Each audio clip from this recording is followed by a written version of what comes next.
무비 컬렉션 채널은 영화에 관한 이야기, 줄거리, 그리고 영화 속의 인물, 사건 등의 실화를 영상, 스틸 사진, 자막과 음성으로 제작하였습니다. 영화에 관한 줄거리는 이야기의 누설이 포함되어 있으니 이후 해당 영화를 보실 분은 참고하여 보실 것을 권해드립니다. 보신 후 즐겁게 보셨거나 도움이 되신 분은 구독과 좋아요를 부탁합니다. 감사합니다. 영화 연평해전은 2015년 개봉한 김학순 감독의 대한민국 드라마 영화이다. 2002년 6월에 발발한 제2연평해전을 모티브로 삼은 영화이다. 김무열, 진구, 이연우, 김재훈, 장준혁 등이 출연하였다. 영화의 상영 시간은 130분이다. 영화 줄거리 1953년 휴전 당시 유엔군은 압록강 바로 밑까지 모든 섬을 점령하고 있었다. 유엔군 사령관은 휴전과 함께 해상 NLL을 설정하면서 NLL 이북에 있는 모든 도서를 중국과 북한에 양도했다. 북한은 유엔군 점령하에 있던 서해상의 섬들을 다시 차지하면서 NLL을 받아들였다.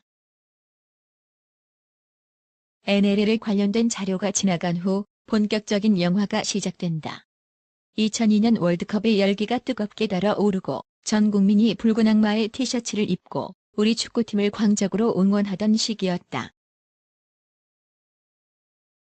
NLL을 사수하는 참수리 357호 고속정에 의무병 박동혁 상병과 정장으로 윤영아 대위가 배치된다. 윤 대위의 아버지도 해군 장교였는데 난파 간첩을 잡는 공을 세웠지만 정보를 수집할 만큼 했으니 그만 죽이라는 상부의 명령에도 불구 자신의 소신대로 살려주었다가 눈 밖에 나서 한직만 떠돌다가 그대로 퇴역하였었다. 윤 대위는 그런 아버지를 자랑스러워했고 그렇게 일선에서 고속정 정장으로 있는 것에 자부심을 가졌다. 윤 대위는 부임 첫날부터 비상소집 훈련을 하게 된다. 조타장 한상국 하사는 아내가 아파서 동료들에게 부탁하고 자리를 비워 비상소집 훈련에 참석하지 못한다. 조타장 한상국 하사는 그렇게 첫날부터 눈 밖에 나게 된다. 작전 회의에 참석한 윤 대위는 북한의 도발에 대해 경고방송, 시위기동, 차단기동, 경고사격, 격파사격의 5단계로 대응하는 현재 지침을 경고방송, 경고사격, 격파사격 이렇게 3단계로 바꾸자고 건의한다. 시위기동이나 차단기동을 하기 위해 북한 함정에 접근했다가 기습 공격을 당하면 아군의 피해가 크다는 게 그 이유였는데 상관은 그 뜻은 이해하지만 내 권한 밖이라며 윤 대위의 건의를 묵살한다. 참수리 357호 고속정은 전진기지로 출동하고 의무병 박동혁 상병도 고속정에 타고 다른 대원들과 함께 출동한다. 다른 선임 후임들과 함께 참깨 라면을 끓여 먹다가 등화관제 안 했다고 윤영아 대위에게 얼차려를 받기도 한다. 젊은 병사들에게 월드컵은 엄청난 관심사이다. 난시청 지역인 최전방에서도 월드컵을 보려고 여러 방법을 동원하여 시청한다. 그러던 중 참수리 고속정 357호는 북한 어민들과 배를 발견하게 되는데 조금 이상한 점이 발견된다. 정장 윤 대위는 저들이 단순한 북한 어민이 아니라 적자일 거라 짐작하지만 상부에서는 월드컵 기간을 큰 문제 없이 조용히 넘기겠다며 그들을 돌려보내라 한다. 윤 대위의 예상대로 그들은 북한 해군이었고 도발하는 북한 경비정에는 어민 중에 북한 장교가 있는 것을 확인하였다. 조타장 한하사는 북한 경비정과의 대치 중 손에 문제가 생겨 북한 경비정과 스치듯 충돌하고 그 과정에서 병사 하나가 바다에 빠져 죽을 뻔한 사건이 발생한다. 물론 바다에 뛰어들어 그 병사를 구한 것도 한하사고 그렇게 병원에 간 덕분에 그 병사는 원래 있던 지병을 발견하기도 한다. 또 한하사는 지상 근무를 원하는 아내 때문에 지상 근무로의 전출을 생각하고는 있었지만 뱃사람으로 남고 싶은 꿈을 쉽게 버릴 수 없어서 망설이던 중이었다. 윤 대위는 처음엔 너 하나로 인해 다른 병사들이 위험했다고 질타하기도 하지만 결국엔 한하사가 고속정을 떠나지 않도록 편을 들어주기도 한다. 또 박동혁 상병도 한하사에게서 친형과 같은 느낌을 받으며 그를 자기 집으로 초대하기도 한.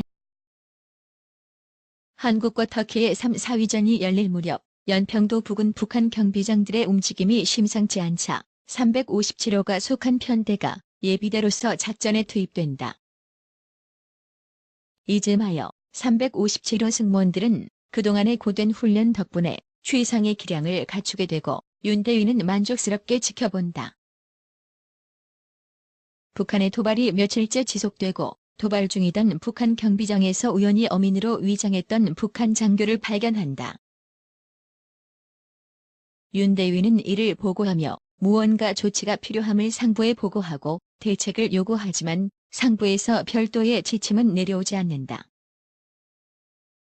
결국 한국과 터키의 3, 4위전이 열리던 그날 북한 경비정의 움직임이 유독 심상치 않더니만 357호가 접근하자 기습적인 공격을 감행한다.